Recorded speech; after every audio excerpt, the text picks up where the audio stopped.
Est-ce que les États-Unis sont sur le bord du fascisme? Fait qu'il y a Fuck le plan. Le plan qu'on avait fait, aux poubelles. Okay, Mais là, c'est Frank qui sort des bons arguments en pré-show. Ils ont dit tout le temps, fais pas le show avant le show. Le Frank il arrive, bang, bang, bang. Man, arrête, faut que j'enregistre. C'est en train de démolir un par un tout plein de monde. Faut que tu fasses ça live. Tu peux pas arriver et faire ça juste dans le petit groupe. Ouais, mais c'est parce que c'était du jasage d'actualité. Normalement, ce podcast-là est comme plus intemporel. En fait, la raison que j'ai fait le pitch, puis que je vois que Frank a une petite déception, c'est vraiment un pitch historique d'intemporel. Puis c'est plus dans le sens, tout le monde a l'air de dire que les États-Unis sont sur le bord du fascisme. Et quand tu regardes un peu l'histoire des États-Unis, tu vois qu'il y a eu d'autres moments, pour lack of a better word, de moments fascistes aux États-Unis. Quand tu arrives, tu dis tout le monde dit qu'on est sur le bord du fascisme. C'est tellement vrai que si, admettons, il y a une belle jeune dame qui, sur les ondes de Radio-Canada, dit que non, les États-Unis ne peuvent pas tomber dans le fascisme à cause des contre-pouvoirs, elle passe pas une crise de folle dans la tête des gens. Là, parce que ça n'a pas d'allure, elle n'a pas le même discours que toutes les autres. Elle peut juste être folle. Elle peut juste pas être assez intelligente pour comprendre. Mais la réalité, c'est que quand tu regardes tout le système de contre-pouvoir et les institutions démocratiques américaines, cette dame-là est beaucoup plus proche de la réalité que bien des gens. Là. Mais tu sais, quand on. Juste parenthèse de même avant que Vincent, tu continues, là, mais une des raisons pour lesquelles, quand il y a eu l'élection française, je tenais absolument à ce que on ramène les termes tout le temps en disant attendez, là. L'usage abusif du mot extrême droite pour tout le monde, tout le temps, que là, c'est parce que c'est vers là que ça nous amène. La banalisation et la normalisation d'accusations que et sont graves, là, comme raciste, extrême droite, nazi, facho, tout ce que tu veux, à un moment donné, plus tu les utilises, plus ça devient facile de les utiliser, puis plus tu les colles à n'importe qui et n'importe quoi. Et là, je pense qu'on arrive à l'apothéose de ça, qui est que quelqu'un fait un rallye politique quelque part. En 1939, il y en a déjà eu un qui était avec des fachos, donc lui, il doit être nazi aussi. Moi, je trouve que, puis avec le discours qu'on a entendu sur les négationnistes, négationniste est un mot très fortement chargé dans la littérature qui normalement est spécifié plus pour le génocide juif, mais par extension, on l'utilise, mettons, pour les Arméniens et autres. Là. Mais en général, c'est un mot qui veut spécifiquement dire quelqu'un qui nie l'existence d'un génocide. C'est tellement banalisé là, que Jérémy Filosa, quand il se fait rééduquer par son employeur, l'employeur déclare aux journalistes qu'on ne supporte pas des propos négationnistes comme ceux de Jérémy Filosa. Le propre employeur d'un employé utilise ce mot-là d'une manière tout à fait banale parce que le gars, pas sûr qu'on a atterri sa lune. Tabarouette. Ouais, puis tu sais, je trouve que encore plus drôle et paradoxal que tout ça, c'est que ça vient de gens qui, pendant des années, nous ont cassé les oreilles avec « Ah, vous faites du macartisme ». En gros, en rapport avec, avec Joseph McCarthy qui disait je faisais la chasse aux communistes. Vous voyez, vous imaginez des communistes partout. Peut-être que c'est exagéré l'usage du mot communiste ou socialiste dans certains cas. Moi, je plaide coupable. Je l'ai souvent accolé à du monde parce qu'il y avait des idées carrément socialistes, puis peut-être qu'ils ne le sont pas réellement, puis ne devraient pas dire ça, mais vous êtes en train de faire la même affaire avec quelque chose qui a une connotation vraiment pire. Là. Parce que, tu sais, socialisme ou communisme, dans la tête de bien du monde, c'est pas un mot incriminant. Tandis que l'autre, il y a des gens qui se sont fait fusiller au tribunal de Nuremberg. Là. Vous comprenez? Là? Fusiller. Ils se sont fait condamner à mort. Tribunal de Nuremberg. Fait que, à mon avis, l'usage abusif de ces mots-là, fasciste, extrême droite, nazi, tout ça, c'est ça contribue à salir la mémoire des gens qui ont eu à se taper ça pour vrai, là, premièrement. Deuxièmement, ça vide les mots de leur sens. Et troisièmement, ça pollue le débat politique en écartant les gens des critiques véritables qui pourraient leur être faites. J'en ai fait plein là, cette semaine. Là. Je veux dire, c'est très facile à faire là, sur plein de candidats. Je veux dire, le Rassemblement national ou Donald Trump, je veux dire, la liste des critiques que tu peux leur faire, là, elle est longue comme mon bras. Fait que pourquoi tomber dans ces niaiseries-là qui ne font finalement quoi?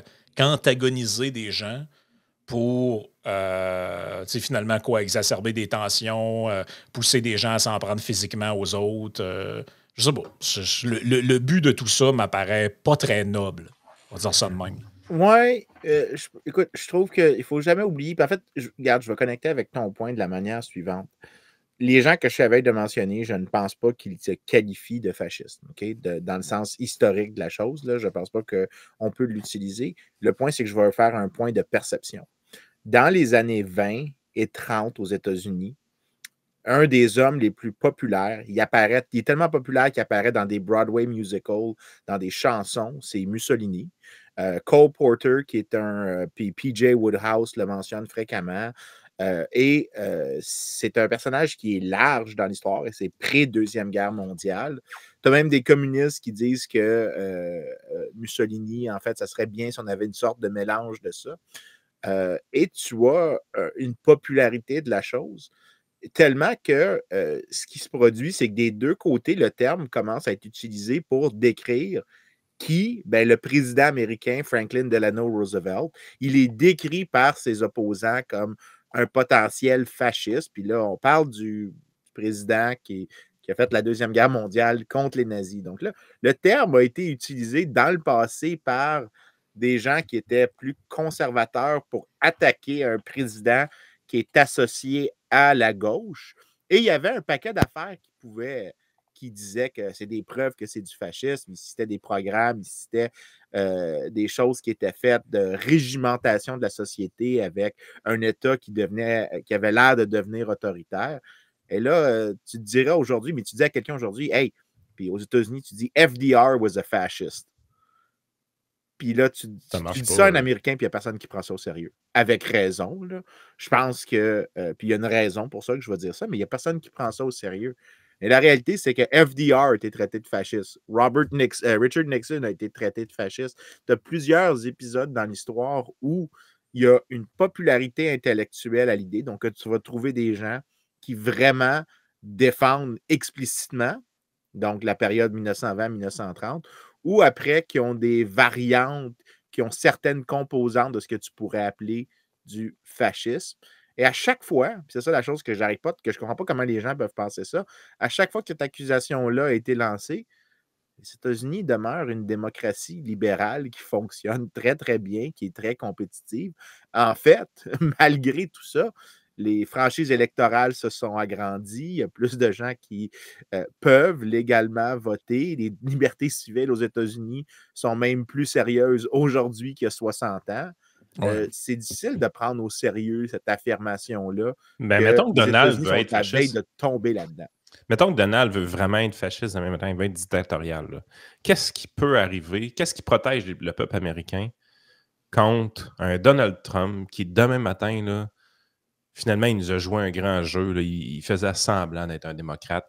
Il a fait semblant d'être un président des États-Unis qui a laissé son poste quand il a perdu son élection.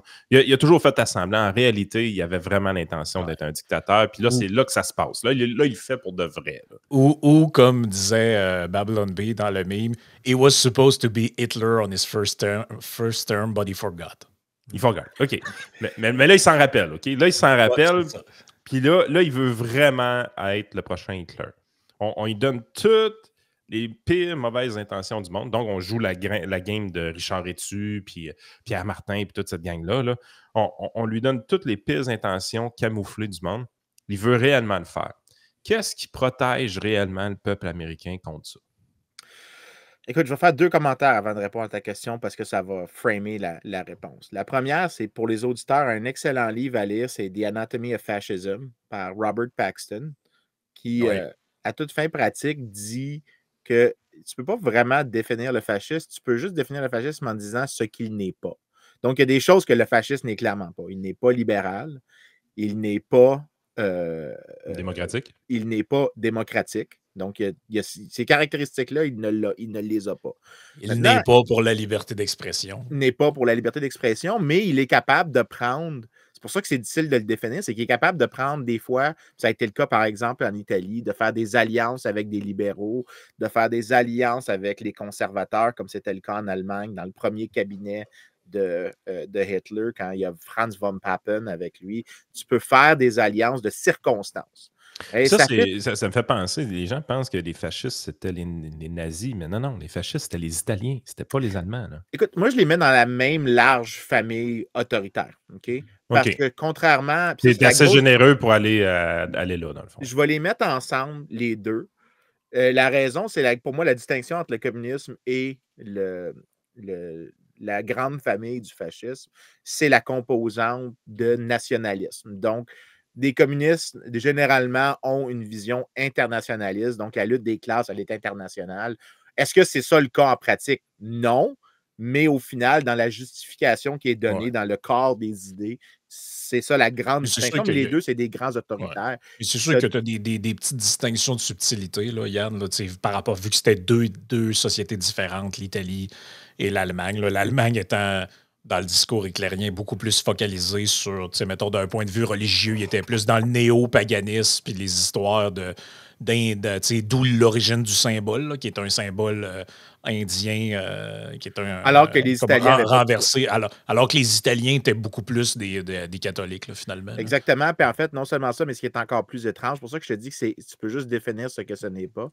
C'est les Italiens, il y avait des Juifs dans le parti fasciste. En fait, les premiers grands membres, je pense qu'il y avait un inventaire des membres de la première batch de membres des années 20, donc la première élection qui est contestée, il y avait malgré que les Juifs étaient une petite proportion de la population italienne, ils étaient surreprésentés. Ils étaient quand même plus que représentés dans l'aspect antisémite, c'est vraiment les Allemands qui amènent ça dans le fascisme. Là. Ça contamine les autres à partir de 1934-1935 à peu près. Là. Mais dans le départ, parce que Mussolini, lui, il arrive avant. Là, on oublie ça. Là, mais il arrive avant, parce que Hitler rate son putsch, il finit en prison. Mais Mussolini, lui, prend le pouvoir avant. Mais pendant cette période-là, c'est pas une période particulièrement marquée par l'antisémitisme en Italie. Ça arrive plus tard, ça. Effectivement. En fait, les Italiens ont toujours été vus comme étant un des endroits les plus sympathiques aux Juifs en Europe, largement parce que la papauté a été souvent un protecteur de la minorité juive. Donc, il a souvent été vu que le grand défenseur des Juifs, c'était le pape. Puis même pendant la Deuxième Guerre mondiale, quand les nazis étaient présents en Italie, donc ils occupaient une partie de l'Italie, énormément de gens des ordres religieux ont continué dans cette tradition-là et ont protégé dans des monastères des membres de la minorité juive à des grands périls pour leur vie. C'est 10 ans avant, juste pour préciser les chiffres. Là. Donc, Mussolini devient chef du gouvernement italien là, en octobre 1922. Donc, alors que Hitler, c'est 32-33. 33. L'élection, c'est ça. L'élection est en 32. Il demande de former le gouvernement en 33. Donc, c'est quand même 10 ans avant. Exactement. Qu'est-ce qui a permis... Puis Mussolini était beaucoup plus populaire pendant longtemps. Tu vas trouver des speeches de Churchill qui en font l'éloge. Tu vas retrouver des gens qui sont associés à la gauche aujourd'hui qui en font l'éloge. C'était vu comme un personnage. Puis il faut quand même comprendre l'époque. C'est après la Première Guerre mondiale, où il y a une perception généralisée que les démocraties sont faibles. Qu'il y a la menace communiste de l'autre côté. Il y a la Grande Dépression qui arrive à partir de 1929. Tu as probablement la décennie avec la plus grande tentation autoritaire de l'histoire de l'humanité, totalitaire même, c'est les années 1919 à 1939. C'est la grande tentation totalitaire. Mais j'aime ce que tu viens de faire là parce que juste une petite parenthèse. Si tu compares notre époque d'aujourd'hui à l'époque de cette époque-là, guerre mondiale qui se termine en 18 avec crise économique gigantesque en 29 par après. Regarde la période d'économie faste qu'on est présentement. Là. Je veux dire, il n'y a pas ça. Il n'y a pas eu de guerre mondiale récemment. Non, c'est des temps relativement de paix quand même. Puis, au niveau économique, je veux dire, c'est complètement débile ce qui se passe. Là. Je veux dire, au niveau économique, c'est un boom gigantesque. Là. On sort d'une multitude de pays de la pauvreté. On a des gains de productivité incroyables avec des révolutions industrielles au niveau de l'informatique, de l'Internet, des logiciels, de l'intelligence artificielle. Et là, on vit dans une période faste, on vit dans une période extrêmement confortable. on n'a pas une crise comme celle de 1929 qui vient tout juste d'arriver. Oui, puis non seulement ça, mais on a aussi une sorte de validation historique. On a vu ce que ça a donné. Tu sais, j'ai toujours une sorte de sympathie pour les premiers communistes, dans le sens qu'ils s'imaginaient un monde idéal et c'était des naïfs. Et donc, tu sais, quand Ça n'avait pas été testé. Oh oui, puis les gens sont capables de stupidement se convaincre de certaines choses et ils vont déchanter plus tard. Là. Ceux que je trouve des imbéciles, c'est ceux que quand tu as une multitude d'évidences que tu continues de t'attacher à cette idée-là, mais tu sais, dans les années 20, 30, tu avais vraiment une montée de ça. Et aujourd'hui, on a l'historique. Le communisme, le fascisme, le nazisme, ce sont des régimes qui ont causé, même en période de non-guerre, parce que c'est important de le souligner, générait une qualité de vie nettement inférieure pour les gens, réduisait les libertés civiles. Il n'y a rien d'enviable, même si je leur enlève le plus gros crédit le plus gros débit contre eux, c'est-à-dire une guerre. Même là, je veux dire, c'est quand même un négatif très, très clair et historiquement inévitable. Le capitalisme libéral est beaucoup plus facile à attaquer en 1930 quand tu t'es tapé un méga crash en 1929 qu'il l'est aujourd'hui. Être libéral en 1930, c'est avoir une hostie de paire de couilles. Okay? Puis le contexte historique de l'émergence des mouvements socialistes à cette époque-là est important parce que Mussolini, il faut quand même le rappeler, c'était un syndicaliste. C'était un chef syndical à la base. C'était le grand leader, un des grands leaders du Parti socialiste italien. C'est ça. C'était un syndicaliste, militant syndical, membre de l'appareil directeur du Parti socialiste italien. Donc, on n'est pas dans le magnat de l'immobilier. Ça n'a pas rapport. C'est le contexte historique. Ça n'a aucun Christi de rapport. Il faut se rappeler aussi à l'époque que tu avais la tradition que les partis politiques avaient des milices aussi armées. Oui, bien là, tu t'en vas presque exactement vers la conclusion de pourquoi. Je veux dire, est-ce que je pense que la probabilité est zéro? Jamais. Il y a toujours des menaces à la démocratie libérale. Mais la deuxième chose qu'il faut comprendre, que quand je dis que tu peux juste définir ce que le nazisme, le fascisme n'est pas, tu ne peux pas définir ce qu'il est parce que il est prêt. Comme la finalité, c'est d'obtenir le pouvoir, et le pouvoir pour les fins du pouvoir et créer un État fort, tu peux changer toutes les formes que tu veux. La finalité, c'est l'exercice du pouvoir. C'est vraiment dans cette manière-là que tu peux le reconnaître. C'est qu'il n'y a pas vraiment de. En fait, si je veux résumer ce que tu viens de dire, c'est il va y avoir des nuances entre les types d'autoritarisme, puis ça va être des nuances personnelles, parce que chacun de ces autoritarismes-là, en réalité, c'est qu'il y a une personne qui a saisi tous les pouvoirs absolus pour lui-même. Fait que le fascisme en Autriche va être très différent dans comment il accède au pouvoir que le fascisme en Espagne, que le fascisme au Portugal, que le fascisme en Italie. Ils ont chacun des chemins et pour eux, la finalité, c'est l'acquisition du pouvoir. Et puis ça va refléter la personnalité du dictateur éventuellement, là, ce fascisme. Oui, c'est pour ça que j'ai tendance à croire aussi que c'est vraiment c'est une idée qui est. Écoute, s'il y a une raison pourquoi ça rentre, même si on n'est pas capable de dire exactement pourquoi il y a des différences entre eux autres, on est capable de dire que ça fait partie de la famille du totalitarisme. Il n'y a personne qui va dire que ce n'était pas un régime autoritaire / borderline totalitaire, ce que tu avais en Espagne, ce que tu avais en Italie, ce que tu avais en Autriche avant Anschluss. Que ça fait partie de cette grande famille-là. Tu peux pas il n'y a aucune manière de dire que c'est pas ça. Mais maintenant, la raison que c'est ça qui peut-être me fait dire qu'il n'y a rien qui m'inquiète à l'égard des États-Unis, c'est que présentement, les institutions américaines ont créé une multitude de contraintes. Fait que même s'il y avait un désir de l'être, il devrait y avoir un climat, en fait, s'il y avait un désir de l'être, il faudrait qu'il y ait une capacité d'éroder des institutions qui ont un lourd héritage et donc de les détruire presque overnight. Puis c'est dur de voir comment un personnage peut faire ça, même s'il a l'intention. Aux États-Unis, le cadre légal est capable de résister très fort au président. C'est pour ça aussi que quand Frank a dit, tu sais, une des choses que tous les partis avaient, puis ça, on oublie ça, mais tu avais ça au Chili, tu avais ça en Autriche, tu avais ça en Allemagne, tu avais ça en Italie. Les partis avaient des milices. ils avaient des gangs armés qui allaient attaquer des gens.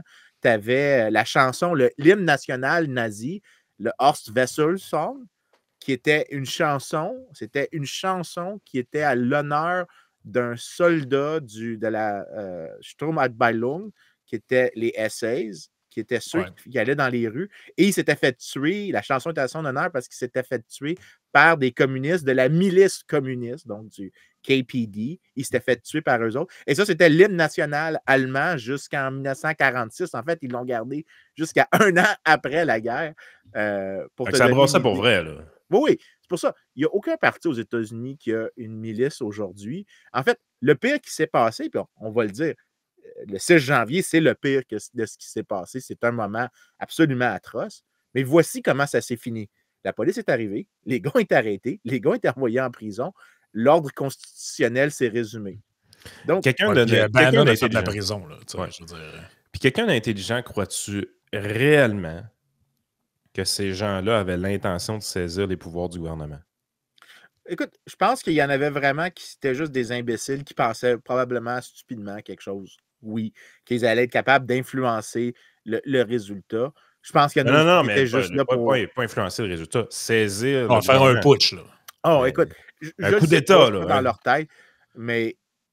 C'est probablement que dans les manifestations étudiantes en 2012, il y en a qui pensaient, en rentrant dans le bureau de... Qu'est-ce que le bureau? Non, mais tu sais, ils sont rentrés dans le bureau d'un ministre et ils ont cassé un bras là, à sa secrétaire.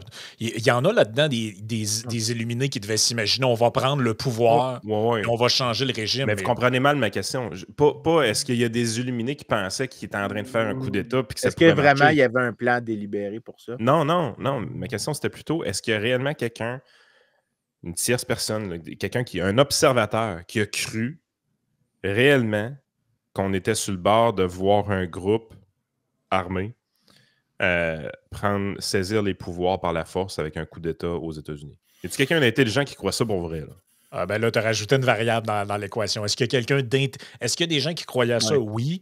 Est-ce que je peux les qualifier d'intelligents? Non. Je ne sais pas. Ça me paraît un peu exagéré.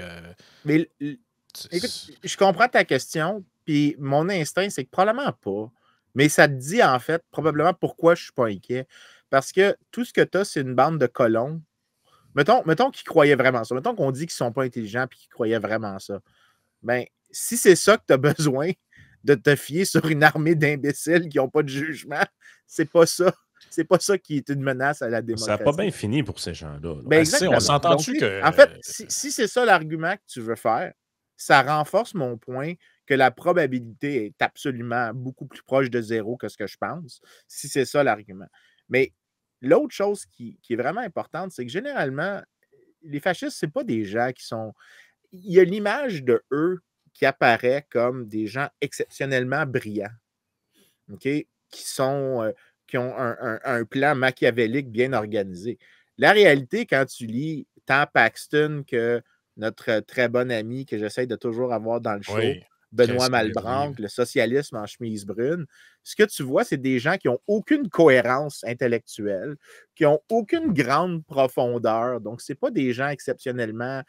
C'est pas des gens brillants, mais c'est aussi des gens qui improvisent énormément. Autour du charisme, mais qui aussi qui prennent n'importe quelle opportunité de faire ça. Et généralement, les opportunités sont fournies par des gens qui abandonnent leurs principes libéraux.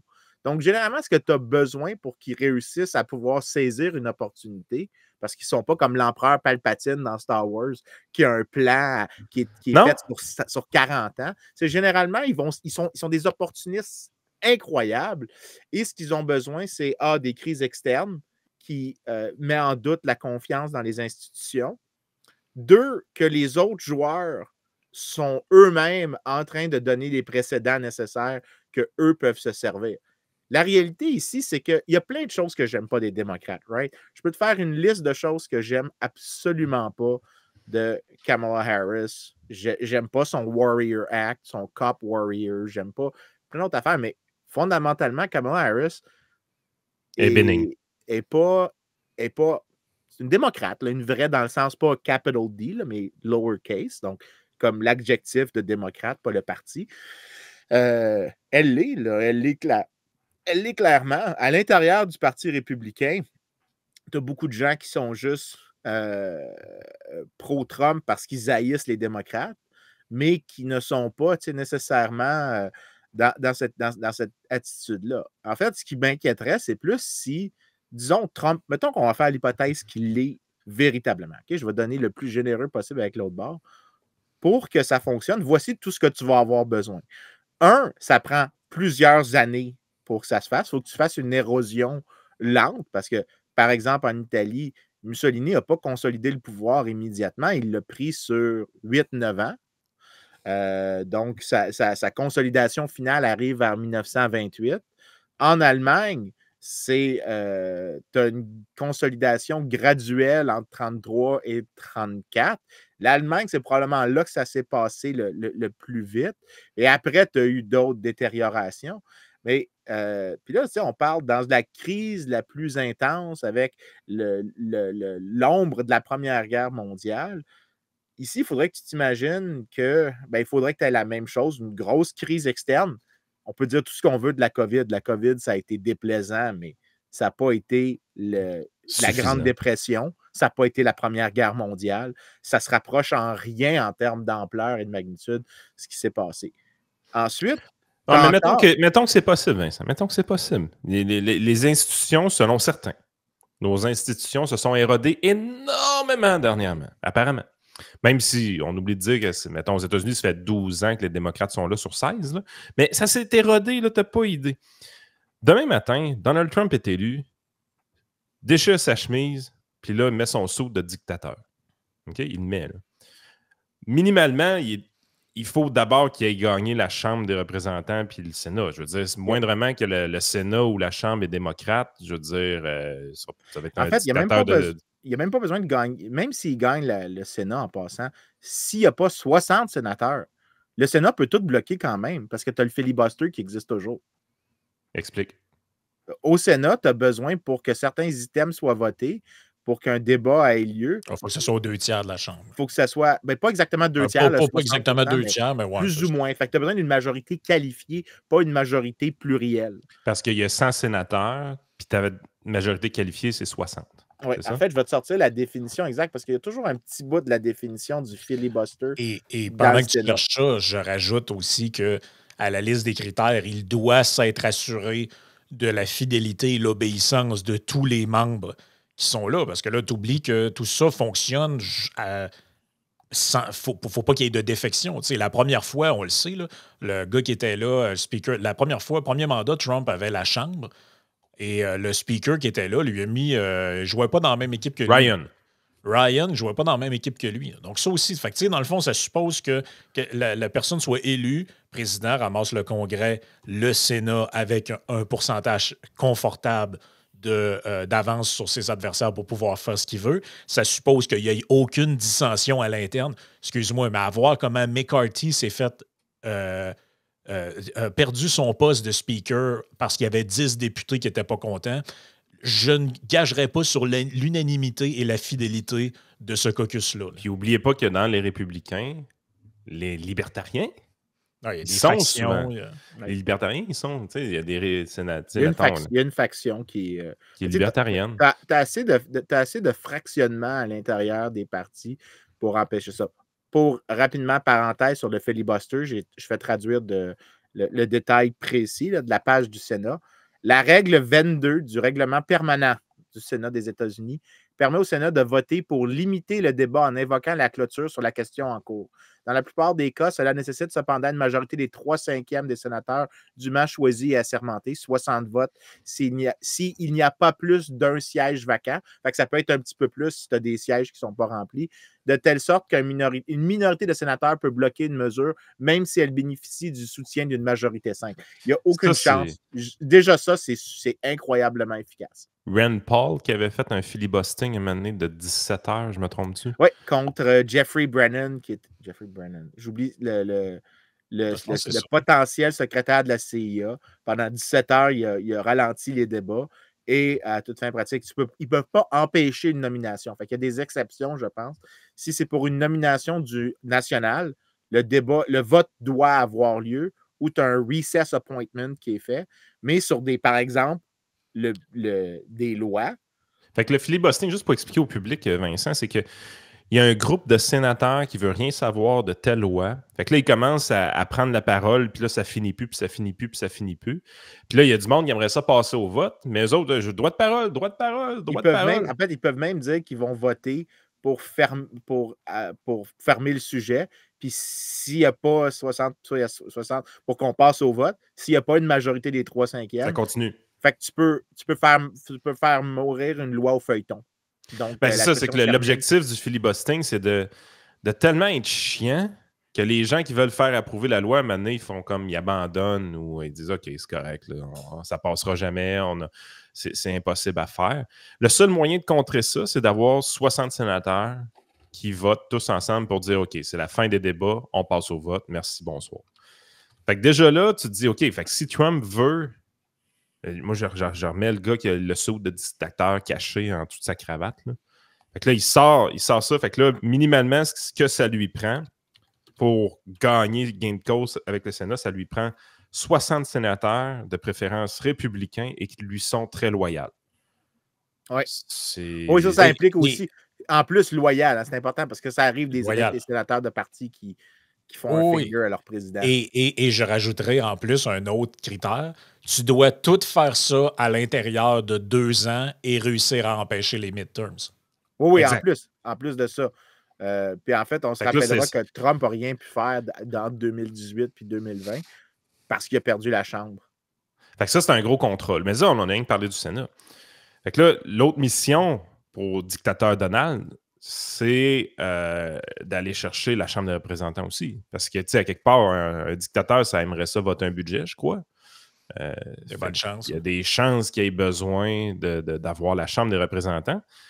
Fait que là, même chose. Puis là, la Chambre des représentants, il y a du monde là-dedans. Là. Il y a vraiment beaucoup de monde là-dedans. Là. Puis il y a beaucoup de gens du côté républicain qui ne lui sont pas loyaux présentement. Fait qu'il ne faut pas juste qu'il gagne la Chambre pour les républicains. Il faut qu'il gagne la Chambre avec une bonne marge de manœuvre pour avoir assez de Trumpistes là-dedans pour être capable de faire passer son budget éventuellement. Oui. C'est un bon contrat, ça, là. C'est beaucoup de choses. Fait que là, tu sais, regarde, on est en train de décrire tous les garde-fous, puis on part toujours de l'hypothèse que c'est M. Jack Boots. Là, okay, que, oui. Pour ça que les gens qui disent ça, je pense qu'à un moment donné, puis il y a une raison pourquoi.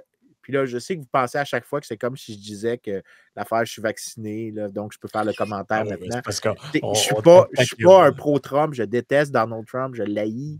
Mais la réalité, c'est que faire les critiques, à force, la raison que je pense qu'on veut faire ça, c'est que plus tu fais le petit commentaire que le gars, c'est un fasciste qui va détruire la démocratie, tu es en train de désensibiliser les gens à toutes les autres critiques qui sont les critiques pertinentes que, effectivement, le gars, il a des réflexes autoritaires. C'est un protectionniste. C'est un monsieur qui veut dépenser des fortunes. C'est probablement quelqu'un qui va appauvrir l'Amérique. C'est quelqu'un qui a plusieurs très, très mauvaises politiques. Ça, je ne vais pas là parce qu'il y a des affaires le fun dans son plan économique quand même. Écoute, j'y vais au net, là. C'est sûr qu'il y a des choses que. Les tarifs font chier, là. Les tarifs font chier en sacrament. Oui. Et le bout avec le dégraissage, la dérégulation, puis ce que l'autre qui vient jouer dans le truc, moi j'aime bien ça. Là. Faut le dire, je comprends de où ça vient, mais le point, c'est pas ça. C'est que je veux vraiment qu'on arrête l'idée, puis c'est pour ça qu'on veut mettre un terme à ça, l'idée que tu peux utiliser ce terme-là pour décrire vraiment ce qui se passe, parce que c'est clair qu'il ne l'est pas, parce que les quelque chose qu'il dit ont des relents de... Oh ouais, mais là, tu dévis. Là. Moi, je te parle de dictateur Donald, là, avec son uniforme qui est caché en toute sa cravate. Encore une fois, en disant que ce l'est, OK, en disant que je ne pense pas qu'il l'est, puis qu'en plus, même s'il l'était, les États-Unis ont tellement de contre-pouvoirs que ça se passera. Fait que là, on a juste mentionné deux, hein? On a juste mentionné c'est ça qu'on fait. Sénat, le filibuster puis la Chambre. Là, après ça, tu as la Cour suprême. Puis les gens, je sais qu'ils aiment ça penser que la Cour suprême est comme dans la poche de Donald Trump parce qu'il a nommé des... Ça, c'est la chose qui a été le plus chanceux. Il dit même dans une entrevue récemment, c'était avec Rogan? Oui, c'était avec Rogan. Il dit que j'ai été chanceux, j'en ai nommé 3, plusieurs présidents n'en nomment jamais. Oui, il dit d'habitude, tu les prends jeunes pour qu'ils restent fidèles à toi longtemps. Oui, mais en même temps, quand tu regardes le nombre de fois que la Cour suprême va contre l'administration, c'est très rare. Généralement, la Cour suprême finit par faire du uphold de plein de dossiers ou, en fait du uphold implicite en refusant de considérer une cause. Puis ça C'est-tu arrive l'institution fréquemment. la plus conservatrice de toutes les institutions démocratiques aux États-Unis, dans le sens que c'est elle qui change le plus tranquillement? Tu sais, je veux dire, Ouais. prends Roe v. Wade, là, qui est le gros cas là, qu'on a été publicisé beaucoup au niveau de la Cour suprême. Christy, ça a fait, là, hey, c'est un scandale, tout ça. Là, maintenant, tu grattes un peu, tu dis, OK, tout ce qu'il y a là-dedans, c'est qu'on dit le fédéral ne devrait pas décider sur l'avortement, ça devrait être les États, puis les États, faites vos référendums comme vous voulez. Là, tu es là, tu dis, crème, c'est pas la grosse décision, là. C'est pas quelque chose de gigantesque qui est révolutionnaire. C'est quelque chose qui est très, très, très précis. Ouais, ben, en Puis fait, c'est pas aussi révolutionnaire que ce que les gens disent. Puis tu vas trouver beaucoup de juristes qui étaient très progressistes. Donc, genre, j'en ai un que je pense beaucoup qui est pas du tout. Donc, moi, pour passer beaucoup de temps avec des avocats, puis pour être marié à une avocate qui est membre du barreau de Washington, je suis très proche de ce que tu appelles le original meaning de la Constitution. Donc, beaucoup plus proche philosophiquement de gens qui sont plus conservateurs. Mais et ça, c'était une chose que les gens notaient pas, mais tu as des gens comme Amar Bide, qui est un grand juriste progressiste, qui est de tout l'opposé de ce à quoi j'ai des biais favorables, qui disait: je suis pro-choix, je déteste les pro-vie, et je pense que Roe v. Wade est une mauvaise décision. Donc, tu avais beaucoup de juristes qui traversaient la clôture puis qui disaient justement ça, que ça serait mieux que ça retourne aux États. Il dit qu'ils aimeraient mieux un amendement aussi national, mais que ce n'est pas la Cour suprême qui devrait décider ça, ce qui est une position qui est largement oubliée dans la conversation, mais si tu enlèves la décision Roe v. Wade, le renversement dans Griswold, qui est le nom de la cause qui a fait le retour. C'est pas Griswold. J'oublie tout le temps. J'oublie tout le temps le nom de la nouvelle décision, mais c'est quelque chose contre Mississippi. Ouais. La Cour suprême, plus souvent qu'autrement, finit par sider avec l'administration, notamment dernièrement, plusieurs fois avec l'administration Biden.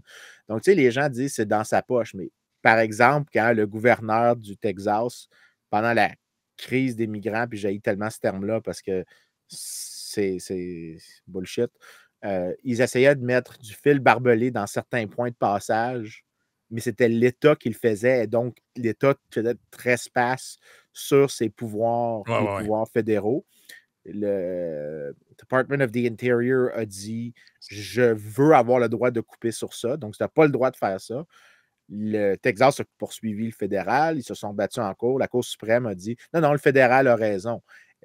Ça arrive fréquemment que, puis quand tu dis la Cour suprême serait dans la poche de Donald Trump, la Cour suprême a plusieurs fois sidé avec l'administration Biden sur des trucs vraiment que les républicains auraient aimé que ça soit renversé. Oui, Puis parce que rappelons qu'il en a nommé 3 puis sont 9. Maintenant, calmez-vous une heure. Oui, puis non seulement ça, mais je veux dire, même quand tu regardes dans le plus gros des dossiers, qui était celui de Trump contre sur le cas du 6 janvier puis l'immunité présidentielle, là, ça a été dit que X, ils ont donné l'immunité. C'est exactement pas ça qui s'est passé. En fait, c'est ça. Ils ont essayé de définir le domaine de l'immunité. Mais s'ils avaient dit qu'il y avait l'immunité, là, Jack Smith ne serait pas en train de déposer des nouvelles accusations ou serait en train de modifier son cas. Le cas aurait été abandonné au complet. Pourtant, le cas continue, ce qui te montre que ce que la Cour suprême a fait, c'est que la Cour suprême a essayé de définir dans ce truc-là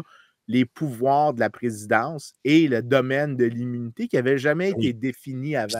Juste comment c'est présenté dans les médias, tout ça, c'est comme si la Cour suprême avait statué sur la personne Donald Trump. Vraiment sur le pouvoir de la présidence. Là, t'es comme, ouais, mais c'est parce que si cette décision-là vous inquiète, elle devrait vous inquiéter, peu importe qui va être élu, parce qu'elle va concerner aussi bien Kamala Harris que Donald Trump, que n'importe quel autre président ou présidente qui va survenir dans l'avenir, puisqu'elle concerne la fonction de président. Ça n'a pas rapport avec la personne qui est dans... Les gens personnalisent des trucs, mais c'est un peu stupide quand tu y penses. Tu sais, l'autre point, moi, que j'aimerais ramener là-dedans... En fait, la chose que je veux rajouter, dans leur définition, c'est pour ça que je dis ça, c'est un autre... Fait que la Cour suprême, souvent, peut bloquer le président sur des gros trucs, mais aussi n'est pas particulièrement politique. Tu ne peux pas prédire l'opinion de la Cour sur la base exclusive de sa composition idéologique. Ouais. C'est vraiment un mythe, ça. Donc, souvent, la Cour suprême, ce qu'elle fait, c'est, for better or worse, elle a une lecture de la Constitution qui est assez inflexible à travers le temps. Certains plus inflexibles que d'autres, mais généralement, donc, les principes fondateurs demeurent adulés. Et de toutes les institutions dans l'imaginaire public, celle qui garde le respect des Américains, c'est justement la Cour suprême. En fait, le rêve de tous les parents d'avocats, c'est que leurs enfants soient juges à la Cour suprême, pas qu'ils soient congressmen ou sénateurs. C'est spécial. Tu veux qu'ils soient juges à la Cour suprême. Ouais. Mais c'est spécial, pareil, que des gens disent d'un côté que, je sais pas moi, Donald Trump ou nous, Poiliev, whatever, vous minez la crédibilité des institutions et vous attaquez des institutions démocratiques. Et ils sont les premiers à dire, de toute façon, Trump, il a pacté à la Cour suprême, tout du monde qui vont être ses valets. Puis là, tu disais, t'es pas en train de... Est-ce que tu es en train de dire que les gens qui sont nommés à la Cour suprême, c'est tous des gens qui ont absolument aucun libre arbitre, aucune réflexion, et ils ne sont là que pour recevoir les ordres du président ou du parti auquel ils sont affiliés? Parce que si c'est ce que tu es en train de dire, tu viens de dire que tout le système de justice n'a aucune valeur, que dans le fond, on ne devrait pas respecter ça absolument, puis que toutes les cours sont... Tu sais, c'est ça que ça veut dire, en gros. Si tu penses que à la tête de la justice, qui est la Cour suprême aux États-Unis, les gens qui sont là sont juste des gens qui exécutent des commandes politiques. Genre, en gros, Trump leur aurait dit hey, l'avortement, tu vas m'enlever ça. Puis ils ont patenté. C'est ça, en gros, qu'ils disent. Même, j'écoutais, tu sais, même un gars comme Bérard, qui est officiellement un gars de constitution au Canada, c'est ça qu'il dit à demi-mot, là. Qu'aux États-Unis, la justice, c'est comme pas vraiment une vraie justice, dans le fond. Bien là, c'est sûr que si vous partez de ces présupposés-là... En passant, on n'a même pas inclus là-dedans les circuit courts, qui sont les domaines dans lesquels les causes peuvent être entendues avant. Si la Cour suprême refuse d'entendre une cause, là, ben la décision de la Cour inférieure, c'est celle qui domine. Oui, c'est ça. Il faudrait que Trump ait tout pacté ça. C'est possible. Le niveau de coordination qui est nécessaire est absolument... C'est ça. Dans les autres éléments, là, parce que là, il me passe par la tête, je vais les nommer avant que je les oublie. Là. Dans les autres éléments qu'on n'a pas parlé, le processus d'impeachment, évidemment, qui existe, qui a été utilisé 2 fois, rappelons-le. Contre Donald Trump. Contre Donald Trump lui-même. Ensuite, tu as quand même, rappelons-le, une 50aine de gouverneurs qu'ils vont assurément, à un moment donné ou à un autre, se révolter contre le pouvoir central si le pouvoir central vient qu'empiéter. C'est très, très facile à supposer. Fait que là, le checklist de dictateur Donald, là, c'est ça me prend 60 sénateurs sur 100, loyaux. Ça me prend une chambre de représentants forte, loyale envers moi. Il manque 2 juges à la Cour suprême à attitrer, parce que j'en ai fait 3 sur les 9, il m'en manque 2. T'en manques 3, tu voudrais avoir... Parce que c'est 9, ça t'en a besoin de 5. Il y en a 3 qui, techniquement, on pourrait penser non, mais les deux autres qui étaient là avant étaient de son bord. OK, fait qu'il y en a 5. Oui, mais ils ne sont pas nommés spécifiquement. Non, il y en avait 3 de son bord. Roberts, des conservateurs, Roberts, Sowell, Thomas, pas Scalia, Alito, Kagan, Sotomayor, on the spot, je vais il y en a nommé 3, c'est ça mon point, Vincent. Il y en a nommé 3, puis les 3 étaient effectivement conservateurs. Mais il y en a nommé 3 sur les 9. Fait que là, il en manque 2. Il en nomme 2 autres de plus. Dans son checklist, c'est tough, ça. Là. Ensuite, ça lui prend au moins 30 gouverneurs qui lui portent allégeance. Attends, je vais même doubler sur ce que tu dis, Yann. Il faut qu'il en nomme 2 de plus, mettons, qui sont des libéraux parce qu'ils ont démissionné. Fait qu'il ne faut pas que ça soit un juge plus conservateur qui démissionne. Si c'est, par exemple, Clarence Thomas, qui est le juge que toute la gauche déteste parce que... Ah, mais ça, tu as juste à faire un assassinat, c'est correct. Tu es un dictateur en puissance. Casse-toi pas la tête avec ça, c'est facile. Tu tires la balle dans la tête de la bonne personne. Ce bout-là est facile. Mais l'autre affaire que je disais, moi, c'est la menace. Tout le monde fait du sarcasme, ça. Ben oui, j'espère. Message pour un monsieur avec les cheveux gris. Moi, je pense que tu as une réelle menace de sécession là, si tu avais un gouvernement centrale qui C'est possible aux États-Unis, une sécession? Ben, tu pourrais avoir genre le Texas qui menace de quitter les États-Unis, ou ça, je suis sûr que ça arriverait. Si tu avais quelqu'un qui arrivait et qui instaurait un gouvernement fasciste, on abolit les élections, puis c'est une dictature aux États-Unis, c'est clair que tu as des États, moi, je pense, qui menacent de c'est quitter. sûr. C'est sûr que, mettons qu'on y va dans les scénarios extrêmes, tu aurais ce mécanisme-là, puis probablement, ce qui se passerait, c'est que le gars serait déposé. Maintenant, tu sais, là, on a fait une liste de plein d'affaires, mais on oublie le plus important. La chose qui fait en sorte que les États-Unis sont une nation qui demeure incroyable, c'est la Constitution américaine Ben oui. qui donne aux gens des libertés incroyables. Ça fit dans ce qu'on appelle le Doctrine of Enumerated Powers. Si le fédéral, puis il y a beaucoup de nations où est-ce que si l'État ne t'a pas donné ces droits-là, lui peut faire ce qu'il veut. Mais aux États-Unis, tu as comme une sorte de tendance différente. Si ça n'a pas été énuméré, l'État n'a pas nécessairement le droit d'y aller. En fait, la prédisposition, c'est que ça t'appartient à toi.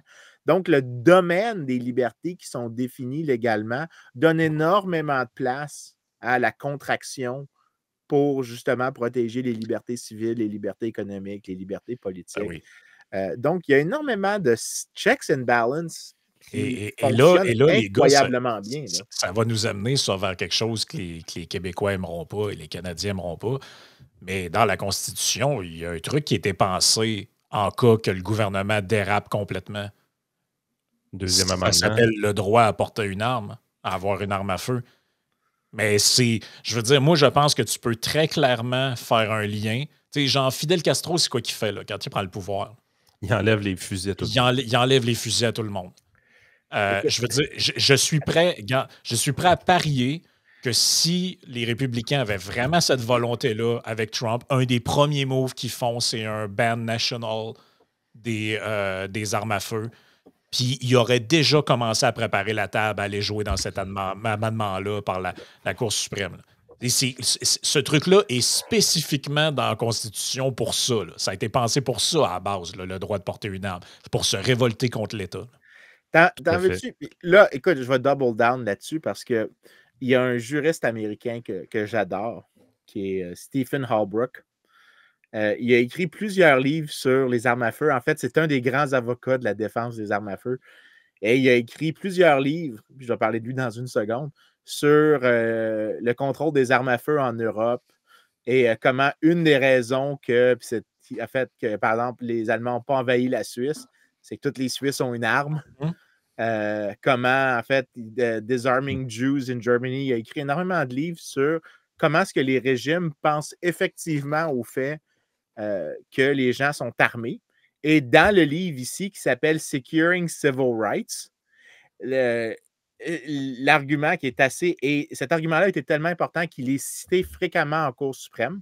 Donc, ce livre-là que je viens de montrer apparaît dans des briefs à la Cour suprême des États-Unis, où est-ce que le gars explique fondamentalement la chose suivante, c'est que le 14e amendement, qui est l'amendement qui donne les libertés civiles, c'est l'amendement d'après la guerre civile et qui donne aux Noirs, à toute fin pratique, un enfranchisement. Ce n'est pas explicitement pour les Noirs, c'est pour tous, mais il y a des clauses dedans que la manière que tu dois l'interpréter, c'est d'empêcher les États de déposséder des gens de leur liberté. Oui. Et dans le livre, il dit cet amendement-là n'aurait eu aucune dent si les Noirs n'avaient pas été capables de s'armer. Et c'est pour ça, Securing Civil Rights, ce qu'il disait, c'était que le deuxième amendement créait des dents au 14e amendement parce que les cours dans le sud des États-Unis, imagine-toi, juste après la guerre civile, les mandements du gouvernement fédéral ne sont pas respectés dans le Sud. Les juges n'ont pas envie de les respecter. La police n'a pas envie de s'aider avec ça. Tu as énormément de cas controversés dans la période de reconstruction qui est en fait des tensions légales. Et lui, ce qu'il dit, c'est la seule chose qui donnait une des choses qui donnait le plus de dents au 14e amendement, c'était que les Noirs pouvaient s'armer et se défendre contre des agents de l'État qui étaient là pour les violenter. Et cet argument-là est absolument, je comprends que les gens veulent penser que Frank a fait un cas extrême, mais c'est vrai, je veux dire, le fait que... Ça a été pensé pour ça. Ils n'ont pas mis ça pour le fun. Là. Ils n'ont pas mis ça dans la Constitution en se disant ça va garantir le droit aux gens d'aller à la chasse. Là. Mais là, vous avez passé trop vite sur la Suisse. Hein. Je veux vous me parler de la Suisse. J'ai aimé ça, ce que vous avez dit. Les Allemands ont refusé d'aller envahir la Suisse. Puis votre argument principal, c'est parce qu'ils avaient peur que les citoyens suisses soient armés. Ben, parce qu'ils étaient suffisamment bien armés. Il y avait d'autres facteurs qui jouaient là-dedans. Ce n'est pas univariable. Ils étaient assez bien armés qu'ils se disaient que ça ne vaut pas la peine pour le bénéfice additionnel. Fait qu'ils ont fait le tour. Fait que ça vaut pas. On ne se fait pas chier avec ça. On va les laisser faire. C'est ce qui a permis à la Suisse de rester neutre dans ce conflit-là. Exactement. C'est sûr que l'armée suisse était assez impressionnante, puis le relief suisse aide un petit peu. Mais c'est ça. Son livre, ça s'appelle Target Switzerland, Swiss Armed Neutrality in World War II, 2009. Je n'ai pas la maison d'édition, mais je vais mettre le lien. Puis celui pour l'Allemagne est particulièrement bon. Je ne trouvais pas ma copie. Je pensais que je les avais mis, elle puis l'autre, ensemble. Mais le livre, ça s'appelle, et les titres sont incroyables, Gun Control in the Third Reich, Disarming Jews and the Enemies of the State. Et le point qu'il fait, justement, c'est que c'est une des premières mesures, en fait, que les Allemands font. Ils désarment les groupes. Les Allemands, je vais prendre un autre exemple. Il était élu quand, Hugo Chavez? 2017, 98, non? Non, c'est des années 2000. 2000. Ça vire en merde vraiment quand, là, genre style dictature? 2011, 2012? In 2012, Venezuela banned private sales of firearms and ammunition with the intention of lowering crime rates. The army, police, and certain groups trusted by the government are exempt from the ban and can buy firearms from their state-owned manufacturer. Et là, tu vois la liste des législations. À partir de 2007, là, à partir de 2017, c'était strictement impossible pratiquement d'avoir un gun légalement au Venezuela. Comme par hasard, le règne de Maduro, c'est là où on commence à entendre les élections tripotées, les opposants politiquement en prison. Fait que là, ajoute tout ça à la liste, l'idée qu'il existe tellement... il existe tellement de contre-pouvoirs et de garde-fous. Attends un peu avant le wrap-up. Attends un peu. Imagine-toi que là, mets-toi dans la peau d'Olivier Niquet. On est dans la fiction aujourd'hui. Là, tu es dans la peau d'Olivier Niquet qui écoute ce podcast-là, qui écoute tous les contre-pouvoirs mis un après l'autre qui protègent la démocratie américaine contre dictateur Donald, un personnage fictif qu'on a créé dans le podcast.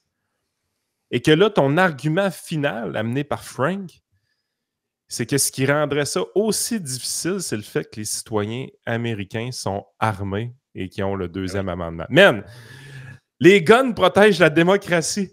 Wow, il doit capoter sa vie. C'est sûr qu'il n'écoute pas les podcasts parce qu'il va virer fou. Là.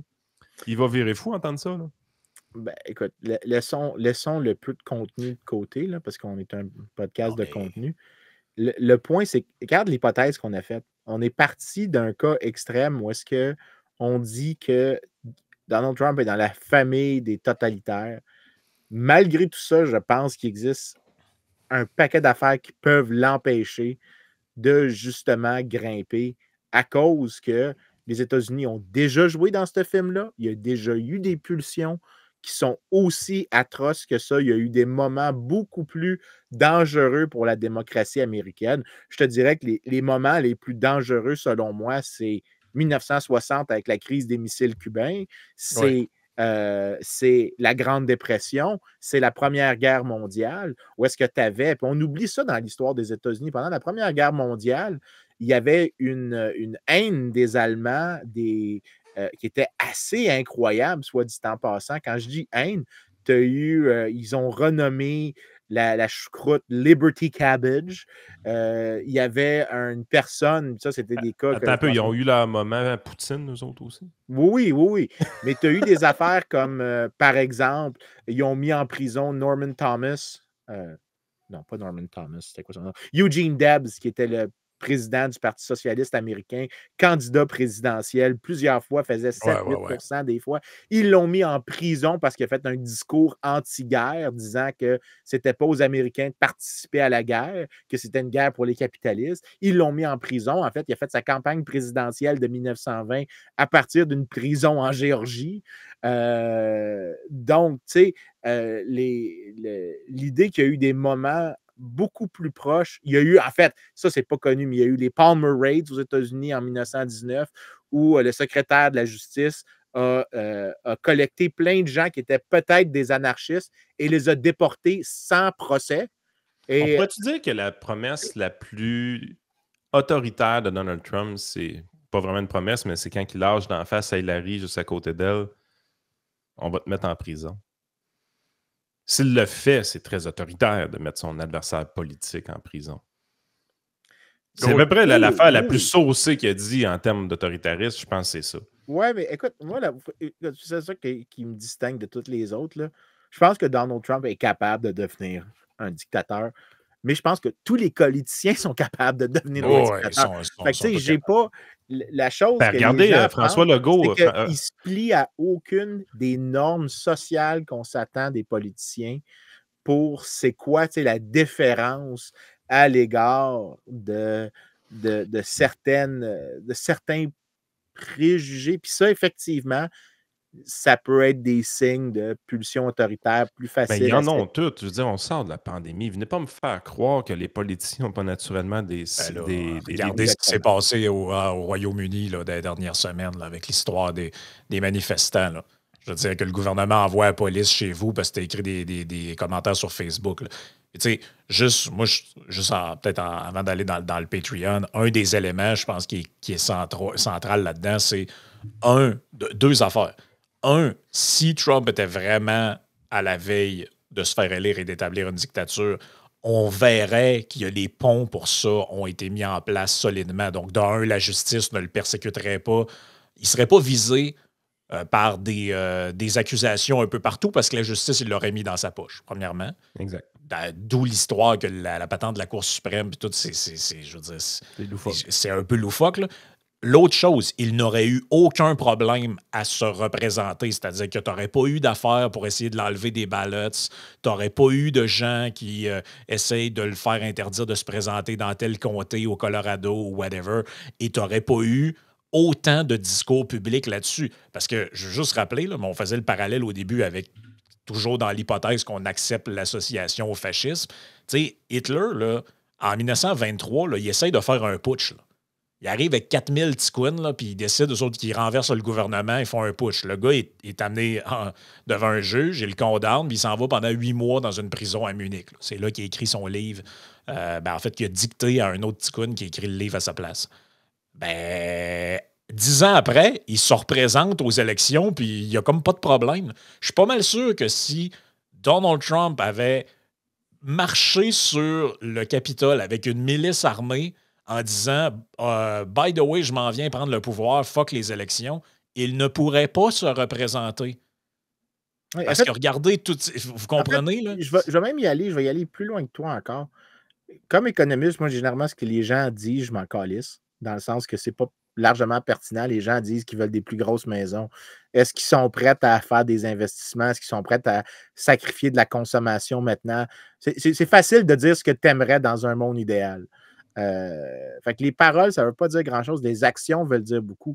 Donald Trump s'est quand même senti obligé 2 heures après de dénoncer les manifestants. Les gens disent, OK, il y avait la malintention, puis je pense effectivement qu'il a agi recklessly, puis il a probablement encouragé les gens à aller vers, pas encouragé formellement, mais que si ça arrivait, il s'en calissait un peu. C'est ça, reckless. Ouais, moi, je pense qu'il s'en calissait un peu, moi, je pense que c'est ça le quand il a vu que ça dérapait, ça devrait le disqualifier en passant. Ça, pour moi, c'est suffisant pour le disqualifier. Ce recklessness-là, de dire, ben écoute, fuck it, essayez si ça vous tente. Ça, c'est pas... Ça disqualifie pour de bon.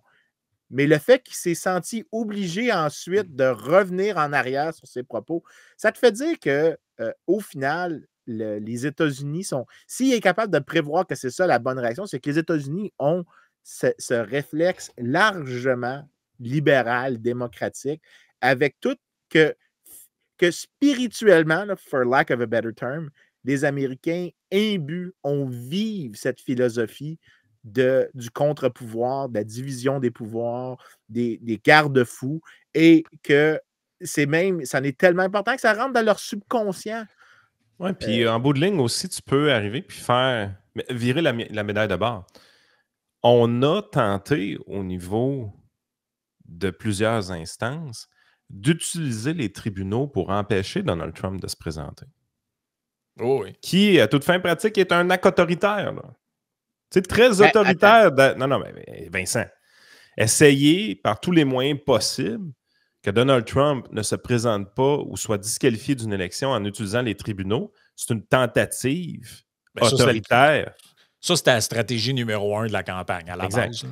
Le fait que ça n'allait pas fonctionner, ça montre que c'est sacrément difficile à faire aux États-Unis d'empêcher quelqu'un de se présenter en utilisant les tribunaux. C'est vraiment tough. D'où l'idée que si lui faisait ça, parce que c'est de ça qu'on l'accuse aussi, he will weaponize the justice system. Exact. Ce serait virtuellement, en tout cas très difficile à faire parce qu'on le voit, il y a des cours, il y a des niveaux différents de cours. Je veux dire, même d'ailleurs, quand il a essayé, parce qu'on oublie ça, là, mais à la suite de l'élection de 2020, là, quand il a commencé à contester les résultats en Géorgie, notamment, tout ça, puis ça s'est rendu jusque dans la Cour suprême. La Cour suprême qui a officiellement pacté a refusé d'entendre plein de cas. Là. Exact. Oh oui. Donc, vous comprenez que si c'était vrai, la Cour suprême, elle aurait dit « Ah oui, parfait, OK, on invalide le résultat, puis bonjour, tu l'as, cet état-là. » Le bout de poche chic avec Giuliani, de la teinture qui coule dans la face, puis tout. Là. Ils avaient l'air d'une bande de ploucs à ce moment-là. C'est incroyable. Dans le Patreon, là, moi, je pense qu'on continue de parler un peu d'histoire américaine parce qu'il y a d'autres affaires qui sont liées tangentiellement avec ce qu'on disait, notamment quand tu dis, Frank, la weaponization of the justice system, là, c'est comme un classique en histoire américaine, ce truc-là. Ouais, allons-y, on va parler de ça, puis on va continuer. Là, on peut moins se censurer parce qu'on peut dire ce qu'on veut.